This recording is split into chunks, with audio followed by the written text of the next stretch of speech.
The Air Namibia jet has just taken off from Windhoek to start its 10 hours flight to London. Sadly, it is time for me to go home.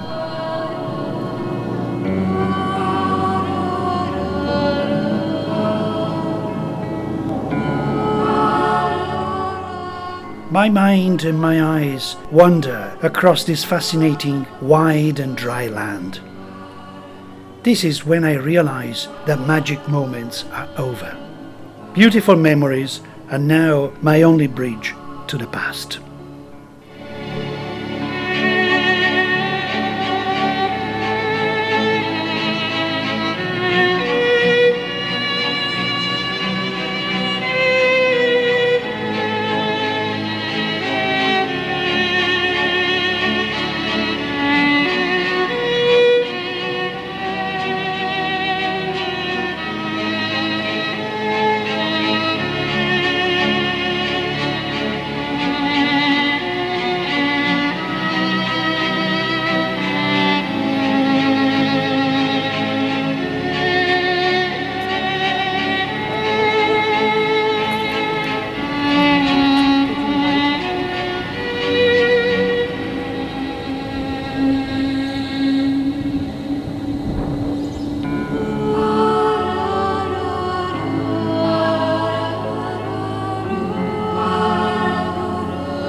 Namibia stretches from the Atlantic Ocean to Angola and Zambia in the north, to Botswana in the east, and to South Africa in the south. Since my earlier visits, the capital Windhoek has lost its appealing colonial German character. I prefer to avoid it and to drive straight to the Atlantic coast, following the dramatic 350-kilometer long gravel road through the Gamsberg Pass. The Gamsberg is a flat-top, 1,000 million years old granite mountain. Its sandstone cap was formed about 200 million years ago, when most of this area was covered by an inland sea. After the Gamsberg, the road makes its way through the spectacular Kwiezeb Canyon of the Naukluft Desert. It is a truly impressive and intimidating sight. Barren cliffs fall away steeply into deep ravines all around the main canyon, like a wild and gigantic maze. The German geologist Martin described it as created by the devil in an idle hour.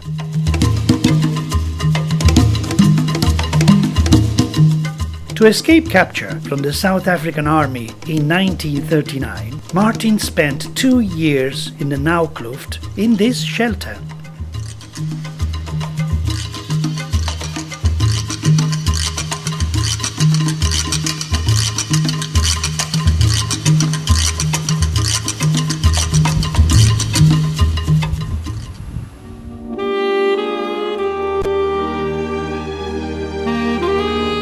By contrast, the panorama offered by the Atlantic in Walvis Bay is very relaxing.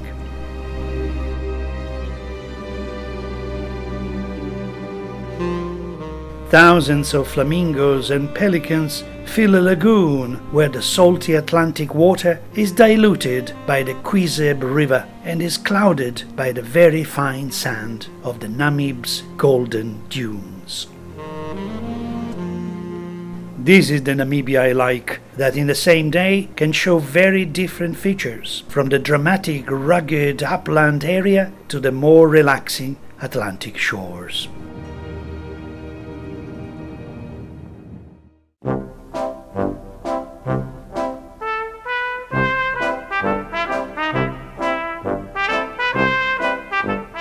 A boat trip around Walvis Bay's lagoon can be full of surprises. This big seal, called Bruno, if properly motivated, can show they can swim as a torpedo and can easily compete in a motorboat race.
Walvis Bay is located on the edge of a deep water bay and tidal lagoon.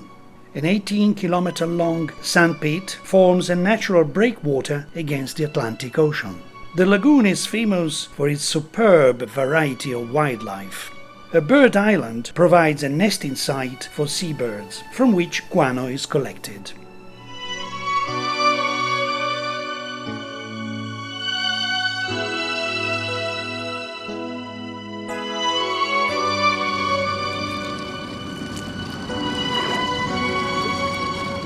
Birds also invade any vessel abandoned and left rusting in the lagoon.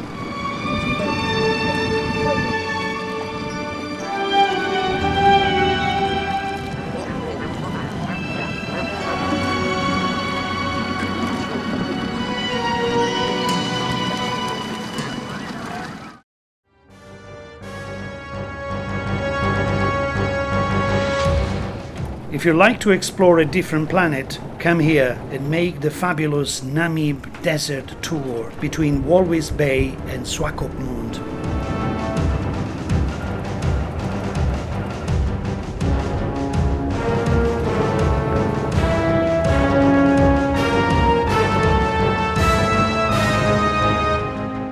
The Namib is generally known as the oldest desert in the world. Although ecologically very fragile, the Namib can be very dangerous and requires all precautions like food, water, petrol, spare tires and a good guide.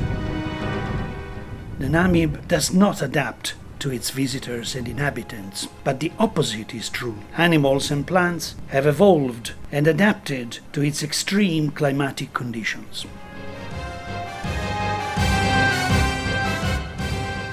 The old graves of these two German policemen are a reminder of Namibia's colonial history.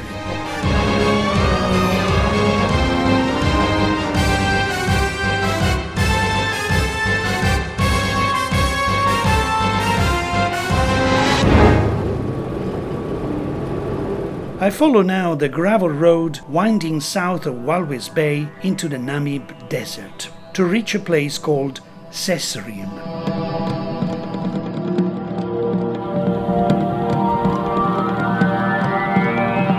It's a narrow gorge formed by the Tsauchab River, a deep slash in the earth 1 kilometer long and up to 30 meters deep, that takes the name from the 6 reams, or length of rope, that old pioneers needed to take water out of the gorge from the top.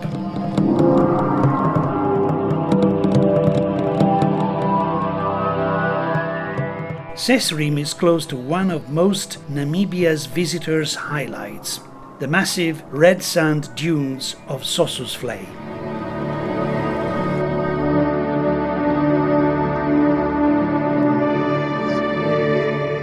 Sossusvlei is actually a huge pan surrounded by towering sand dunes.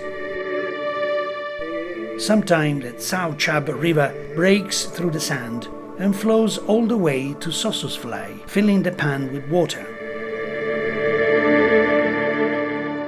It is a surreal sight in the midst of the desert.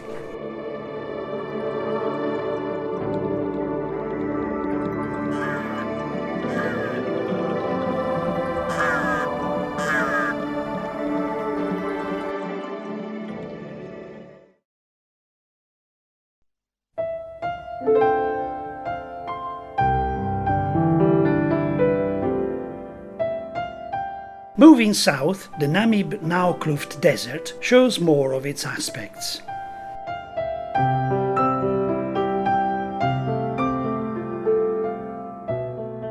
With the Kulala Lodge being the perfect place for a peaceful rest in total solitude.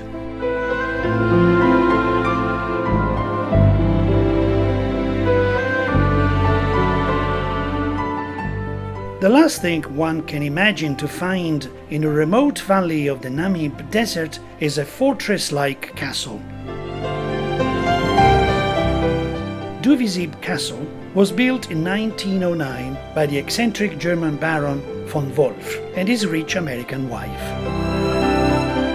Most of the raw materials were imported from Germany, shipped to Lüderitz and transported by ox wagons across 600 kilometers of desert. Thick stone walls, 22 rooms, high ceilings, huge fireplaces, a huge cellar full of imported wines and French cognac. The Baron had got it right. Unfortunately, 7 years later, von Wolf decided to join the German army in World War I and was killed at the Battle of the Somme. His wife never returned to Duvisib. The German colonization of Namibia started in 1883 when Adolf Lüderitz bought a small coastal area between the inhospitable dunes of the Namib and the vast iceness of the Atlantic.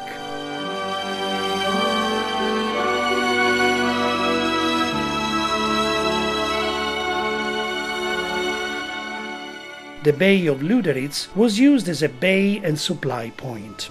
With the discovery of diamonds in the desert nearby, Lüderitz was officially declared a town. The first European to set eyes on the bay was the Portuguese explorer Bartolomeu Dias, when he sought refuge from a South Atlantic storm on Christmas Day 1487.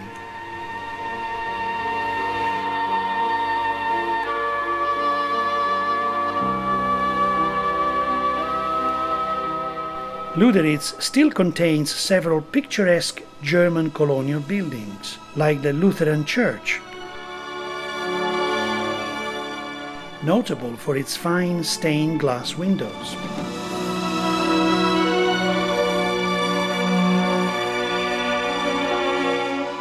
The Lüderitz Museum, the Goerke House, and the library.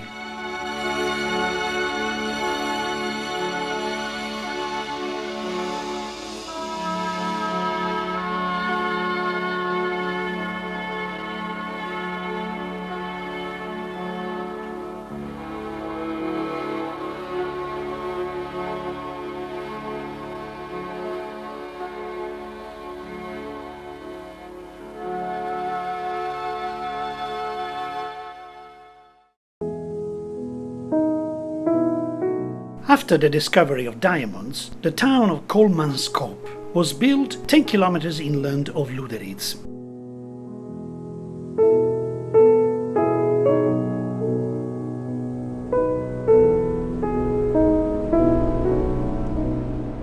It is now a ghost town and lies crumbling in the desert, gradually eroded by wind and buried by the sand.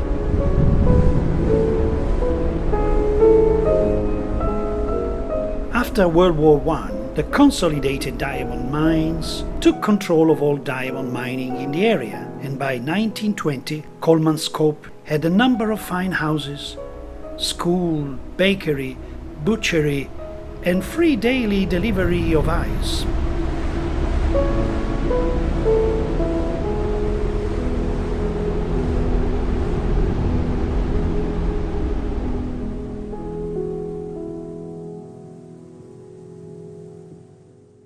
A gymnasium and concert hall,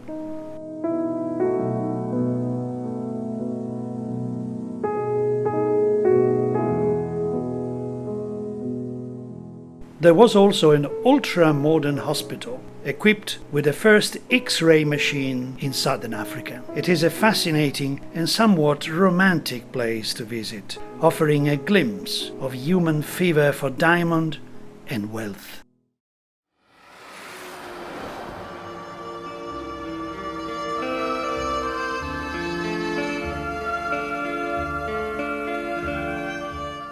between Luderitz and Aus, there is a borehole called Garub, where I could admire what are probably the only wild desert-dwelling horses in the world.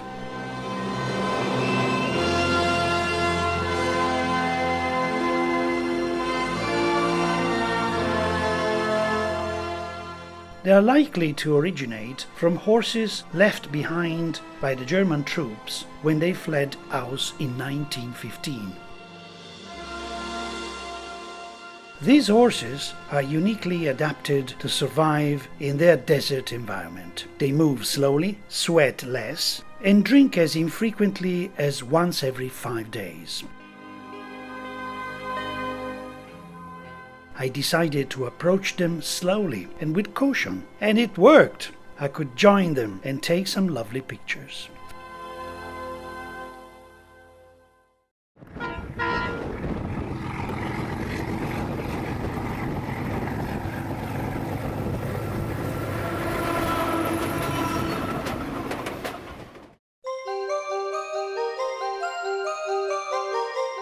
Further south, the panorama becomes more desolate and impressive.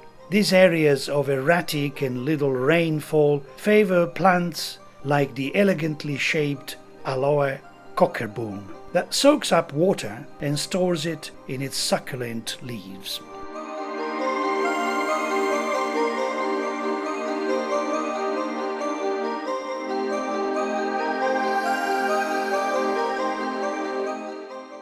At Aus, I find the rest of the 1915 German prisoner of war camp that was built brick by brick by the same prisoners.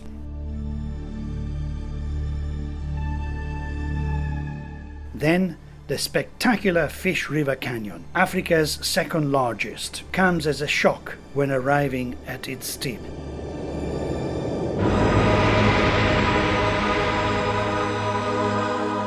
A flat arid plateau suddenly drops half a vertical kilometer into 160 twisting kilometers of canyon, a kaleidoscope of colors formed over hundreds of millions of years.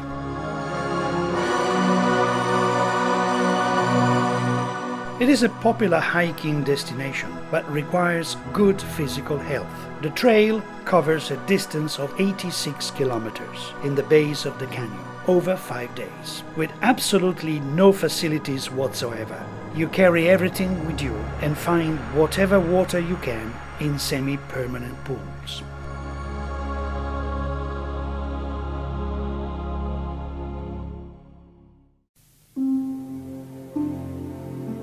I remember Bob and Silke's beautiful Sundown Lodge near Windhoek. The perfect place to spend a lazy weekend in luxury and entertained by local dancers.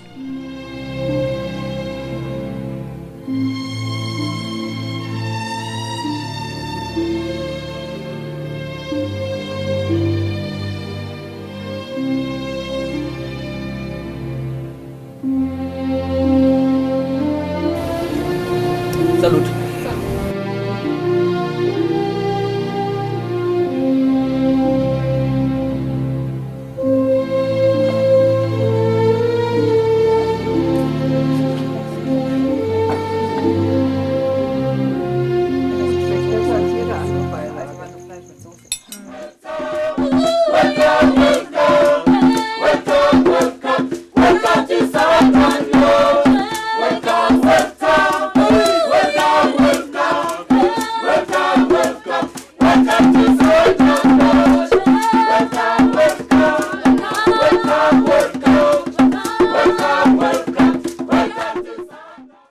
Bob and Silke have organized a fabulous 10-day trip to Kaokoland, an area in the extreme northwest of Namibia, just at the border with Angola. Such a trip must be prepared very carefully. Nothing can be forgotten. Full camping equipment, food, drinks, petrol, various tools, spare parts, etc. Bob also wants to bring some wood for our camping fires.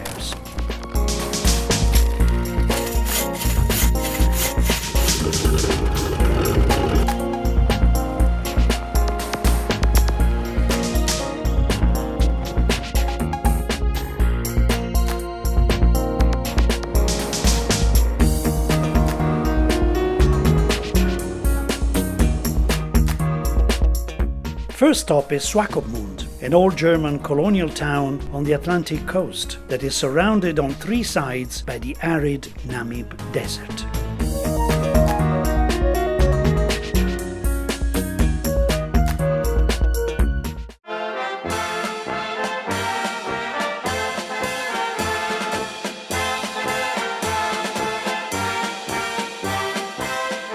Since Namibia's independence, Swakopmund has become an important summer tourist resort in southern Africa. However, it still keeps its strong German atmosphere.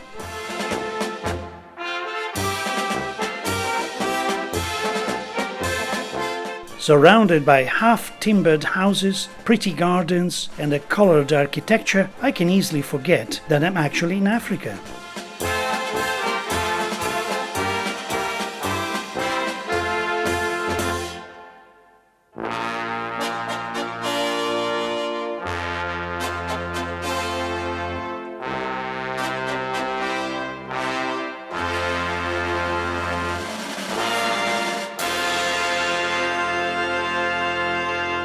The coastline north of Swakopmund is the only place in the world where the Cape fur seals can be seen.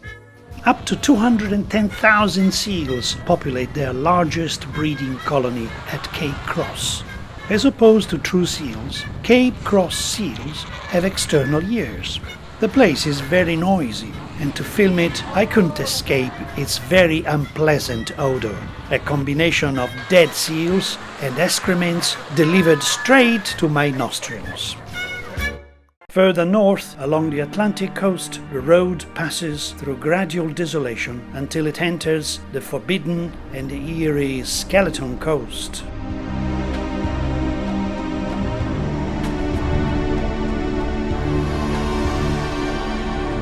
More than 1,000 kilometers of desolate coastline.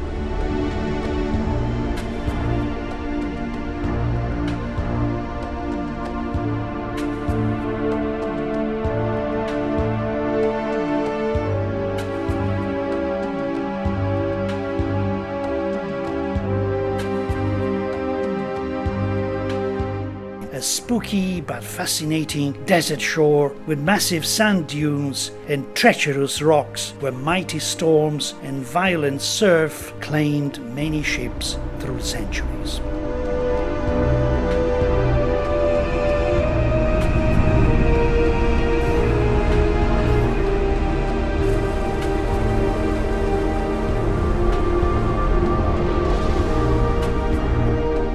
Surviving sailors walked for hundreds of kilometers through the barren Namibian landscape, searching for water and food, only to perish in this hostile coastal desert.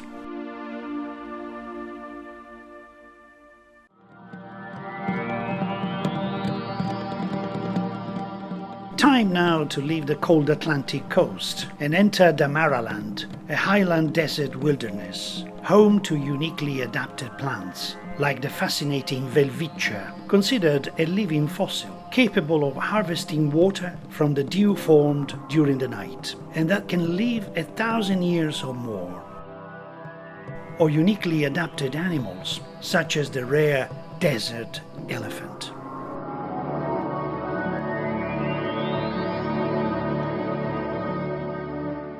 We now reach a valley near the Abawab River that the Damara people originally called Uri Ice, or Jumping Fountain, after a source of fresh water. It was later renamed Twyfelfontein, or Doubtful Fountain, by a white farmer who considered the fountain too weak to support much life. The site became a national monument in 1952 to protect more than 2,500 engravings cut into the rock faces of huge boulders, mostly depicting different species of game and some human figures. The oldest of the engravings date from around 300 BC.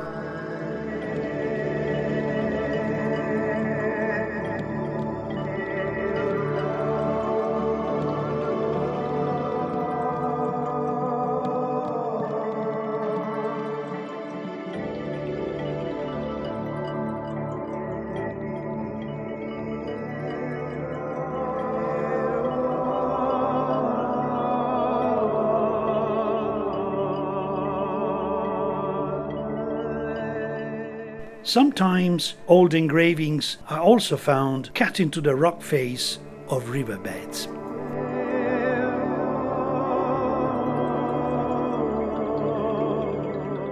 Fresh prints on the ground remind us that we are not in a zoo and might be watched by wild game.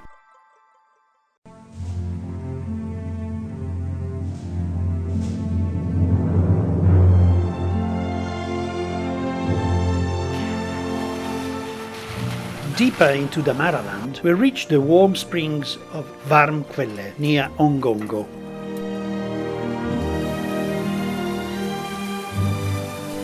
Here we have the chance to camp and bathe in a natural, refreshing pool and take a shower under a waterfall.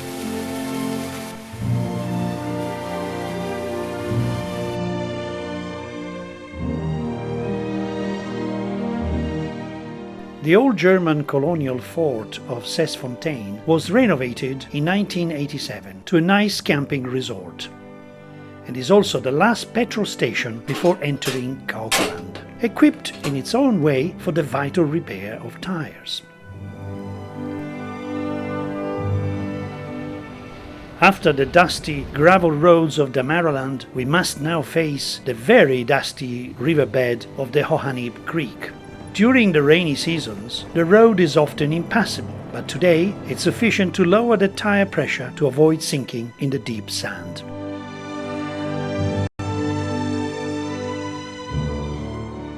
I remember entering a world where we felt increasingly smaller and more vulnerable to nature. We drove until a couple of hours before sunset and set camp to spend the night in the desert.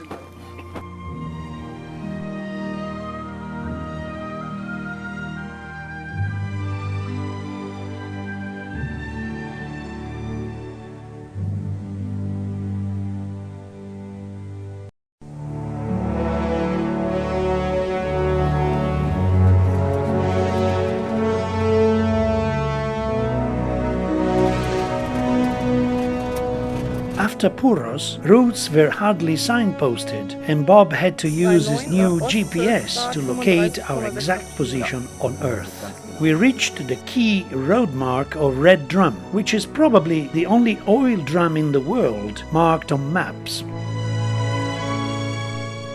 and discovered the splendor of the colorful landscape of the Marienfluss Valley.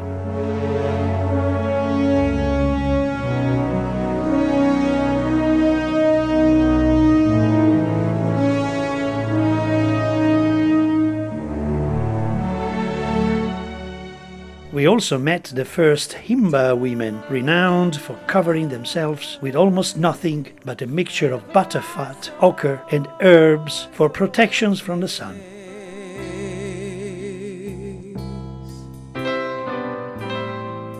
I thought the sun rose in your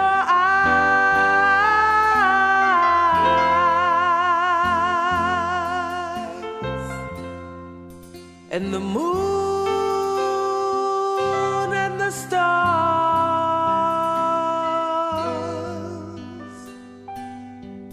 were the gifts you gave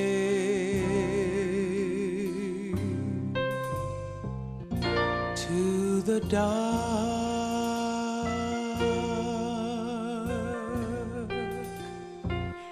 and endless sky.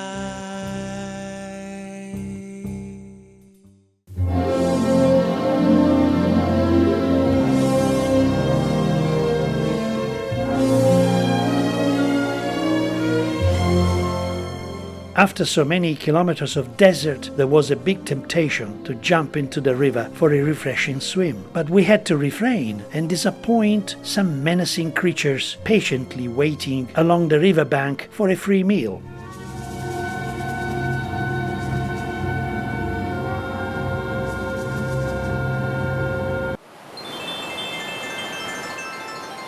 Fortunately, nearby, the river formed some interesting rapids.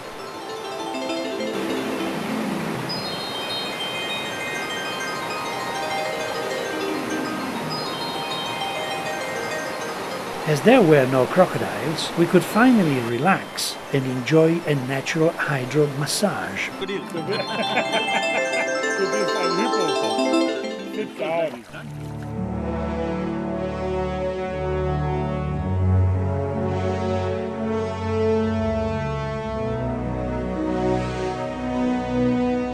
Cunene's main attraction are its spectacular falls at Epupa, several hundreds kilometers east of the rapids. However, to see them, we were forced to a long 2 days journey, returning first to Red Drum and driving through several Himba settlements. People always welcomed us and were pleased to receive simple presents, such as tobacco, flour and sugar.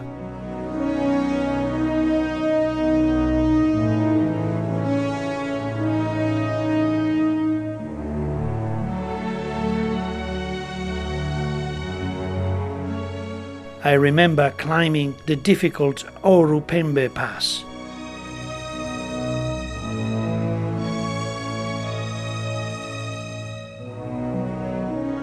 Helping 2 young Belgian students who were spending a few months with the Himba to learn about their customs, to finally reach the beautiful Epupa Falls.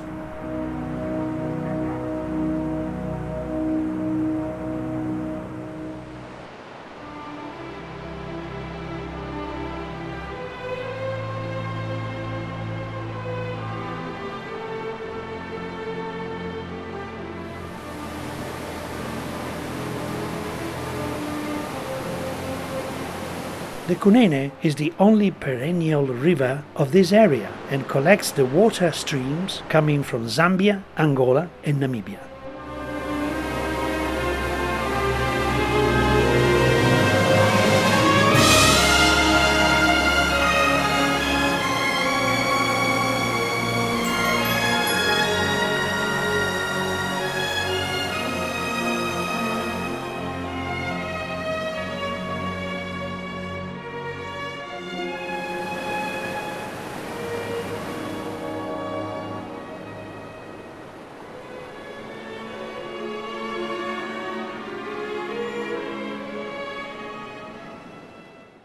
Our last stop was the Great Etosha National Park, a Namibia highlight and one of Africa's major wildlife sanctuaries, covering an area bigger than Belgium. Etosha means place of dry water because of its pan, a huge dusty depression of salt and dusty clay, which only in years of exceptional rainfall becomes a lake.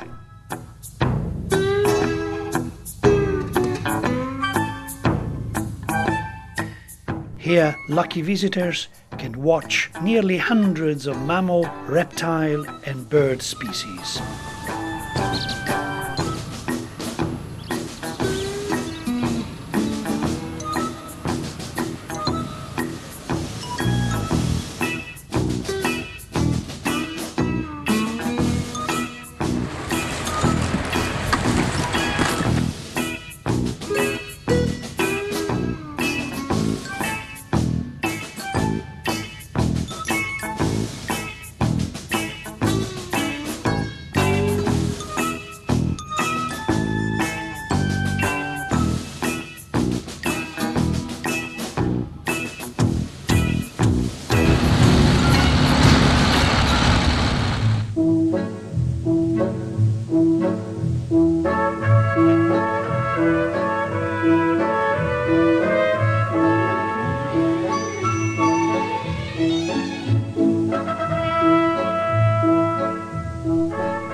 Memories are now my only bridge with Namibia.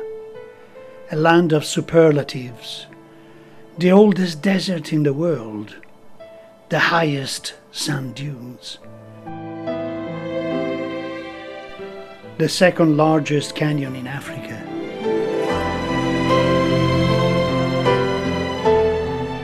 a land of contrasts hard to beat, from the moonscape stone desert of the south to the eerie skeleton coast,